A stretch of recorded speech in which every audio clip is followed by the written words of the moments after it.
Live from WTVO 17 and your home team, Eyewitness News at 5 starts now. Dude, man, you are something else, man. Are you okay? Sheriff's deputies release shocking video of a fire in Winnebago County. Body cameras capture their quick action that saved a man's life. This will be one of the most challenging budgets this government has ever had to craft. While Illinoisans eagerly wait for the end of the COVID-19 pandemic, Governor Pritzker promises what he calls a better future during his State of the State. Plus, winter storms shake the Lone Star State. A Rockford native now living in Texas shares the struggles of days without power. Good evening, I'm Mimi Murphy. And I'm Eric Wilson. Governor Pritzker delivered his third Illinois budget address today. It was pre-taped at the state fairgrounds with a new pop-up vaccine site as the backdrop. Governor Pritzker said the state of the state is generous, heroic, and strong. Eyewitness News is keeping you connected to the state capitol. The budget reflects Illinois' desperate need of help from the federal government.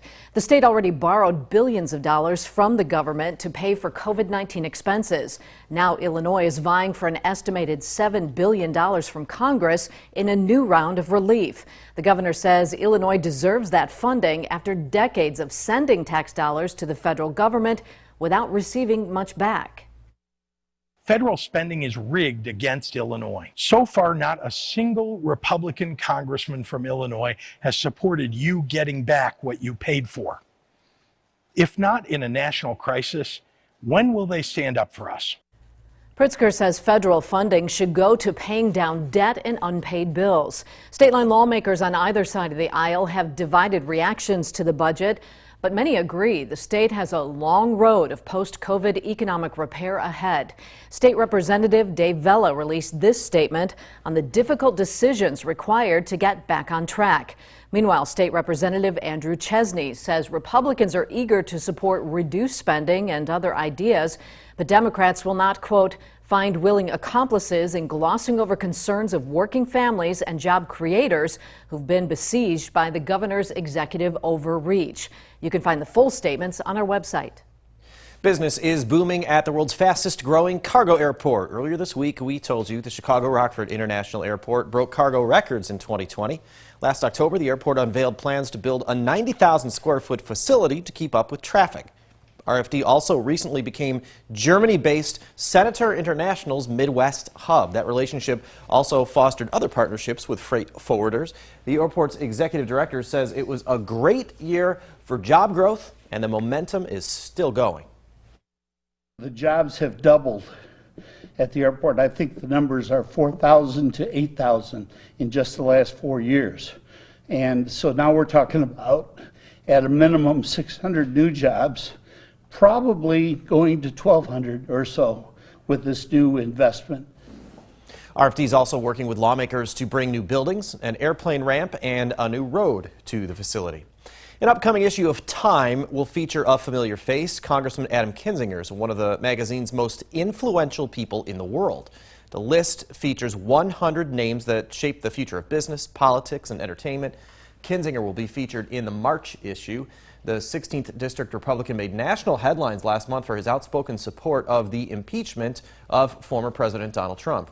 Kinzinger says he's humbled and honored to be on the list.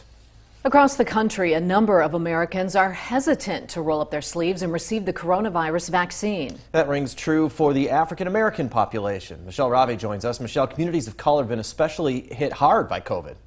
That's right. The CDC found African Americans are nearly 2 times as likely to die from COVID compared to white people, but many aren't on board with the vaccine just yet.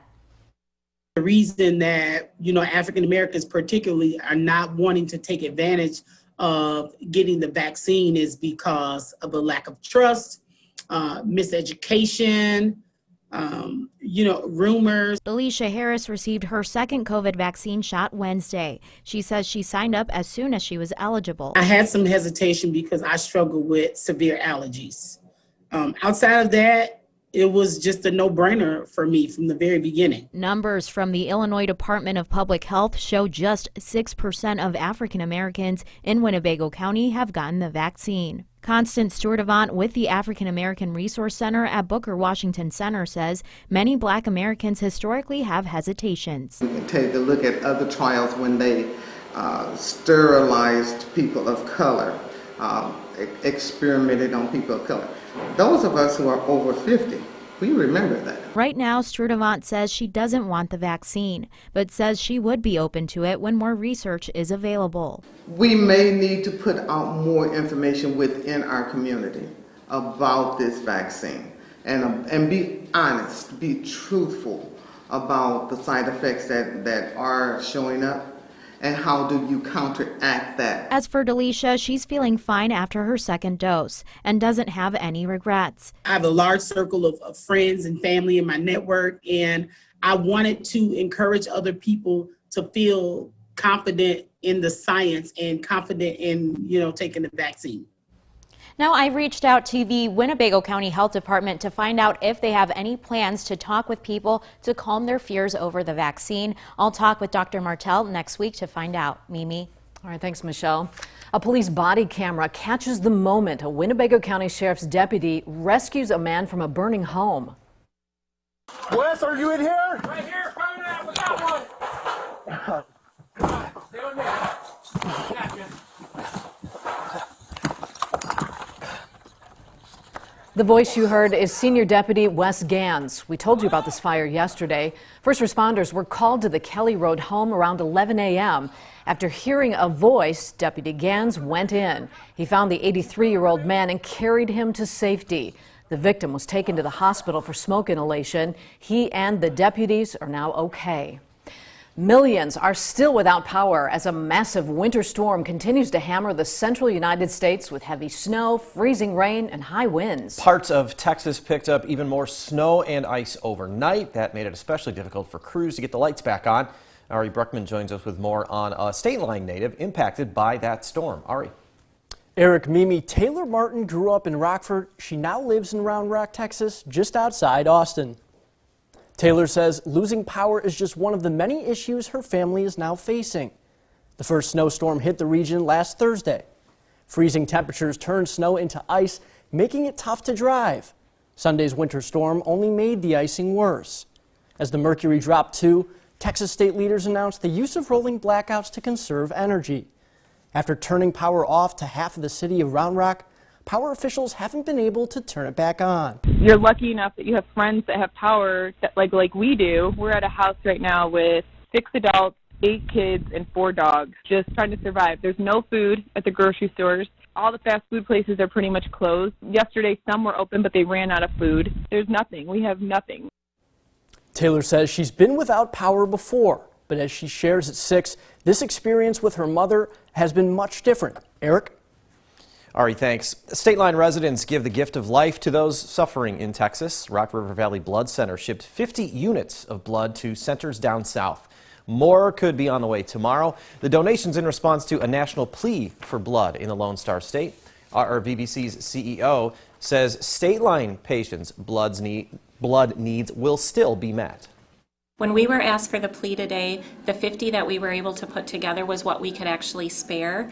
But blood needs vary even locally, so tomorrow, depending on how our inventory looks, we'll decide if we can send any more, because that's what community blood centers do. They help each other. Blood will go to hospitals in cities like Houston and San Antonio, which have been hit pretty hard this week. Lawmakers discuss whether the U.S. should pay reparations to the descendants of slaves. After the break, supporters say the bill would mirror cultural solutions of the past. Plus, could the latest deep freeze be impacting your heart? Coming up tonight at 6, doctors offer advice on staying healthy when temperatures dip. Temperatures tumbled early this morning into the double digits below zero. But we were able to rebound relatively nicely this afternoon, and it was nice to see the sunshine. Got a few lighter snow showers that'll be with us here through this evening. I'll have more on that coming up in the forecast a little later. You're watching Eyewitness News, your home team, with Eric Wilson, Mimi Murphy, Sports Director Scott Leber, and Chief Meteorologist Candice King. Now, your first warned weather forecast with Chief Meteorologist Candice King. It was nice to see the sunshine out there for us this afternoon. A live look with our Mercial SkyTrack camera out of the Poplar Grove Airport. Look at that plane taking off this evening. We've got a few clouds coming in overhead, and that cloud cover expected to thicken up here as we go through the remainder of this evening. Although we've been fairly dry today, which has also been pretty pleasant. Light snow showers moving in from the south into central Illinois. I've actually had a bit of a hard time making it much past Interstate 80 here this afternoon, but as we go through this evening, we should start to see that begin to lift a little bit further up to the north, which will lead to a couple of lighter flurries and a few lighter snow showers after about 9 or 10 o'clock this evening. All of this tied into that another winter storm moving along the Gulf states, which has really brought some significant snowfall to parts of Arkansas, now working up through parts of Tennessee and Kentucky, I should say, where they've had 1 to 2 inch snow rates per hour down there. All of that is going to stay to the south, but we get a little slug of moisture that moves northward here tonight. 10 in Freeport, 17 in Rockford, 12 our temperature in Rochelle, 19 Ken has in Belvedere, 18 in South Beloit for Ben, 17 our weather watcher Bob checking in here in Rockford, and 12 with some sunshine out there just north of Foreston. Temperatures will not be as cold as what they were this morning because we've got the cloud cover. We see those numbers stay right around 7, and a couple of those flurries and a few lighter snow showers will last into tomorrow. Temperatures, though, should be able to make it back into the lower 20s. Still below average, but we're going in the right direction. Now, here we go through the day tomorrow. Notice we've got the cloud cover. Futurecast, again, keeps a lot of that precipitation to the south. I think we'll see a couple of flurries that may last into early tomorrow morning, but no impact for the morning commute. More of that steady snow moving out towards Indiana.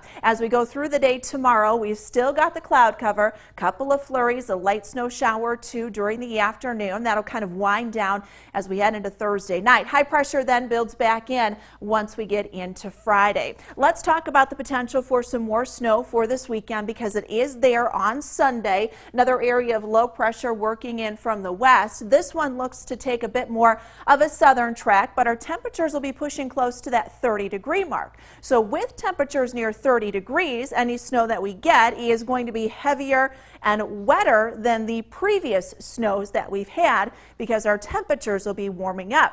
Now, that warming trend is expected to continue into next week, where it's possible that we could get highs into the upper 30s, close to 40 degrees. Notice how we kind of switched that pattern around and more of that flow coming in from the southwest. But the downfall with that, look at how much snow has covered much of the country. In fact, over 70%. With that, however, that snow is expected to melt down to the south into next week. So if we see more of that melting trend and we end up with more cloud cover, that could prevent those temperatures from warming significantly into next week. But it does look like, guys, we should be at least able to see the 30s return by the end of February. Now, the Napleton Sports Desk with Sports Director Scott Leber. Pitchers and catchers have reported for spring training, so it's time to look at some of the issues and question marks facing the White Sox and Cubs this spring. Start with the White Sox. The biggest question mark for them is Tony La Russa. Does he still have it at age 76? Can he relate to these young guys? Will his style work with his team? Can he adapt in areas where he needs to change? And will he be patient with some of the young guys who still need to be shown patience in a season when the Sox are going for it all? The other questions facing the White Sox: can Luis Robert build on his rookie season of 2020? He started spectacular, then cooled off. Can Eloy Jimenez get the job done in left field, or does he need to be the full-time DH? What will the Sox get from Michael Kopech? Will he live up to his rocket arm, or is his mental state still not right, and has he rebounded from Tommy John surgery? Can Dallas Keuchel repeat what he did last season? He's been an up-and-down pitcher through his career. And is flamethrower Garrett Crochet ready to be a big-time force out of the pen? The Cubs' biggest question mark going into this year: can their stars play like stars again? Javi Baez, Chris Bryant, Anthony Rizzo, and Wilson Contreras all tailed off badly last season. If those four guys, or at least 2 or 3 of them, don't bounce back, it'll be a long season. Good health will be a key for all those guys, especially Bryant and Rizzo with their back issues. The other Cubs question marks: is Ian Happ comfortable leading off? He did handle that role well last year. What can Jake Arrieta provide? Can he be a top-level starter again, or is he simply an innings eater? Are Travis Wilson and Alec Mills capable of handling the 4th and 5th spots in the back of the rotation? And how good or bad will Craig Kimbrell be? Wasn't it nice not thinking about Kimbrell the past few months, Cubs fans? That's my take. We'll be right back.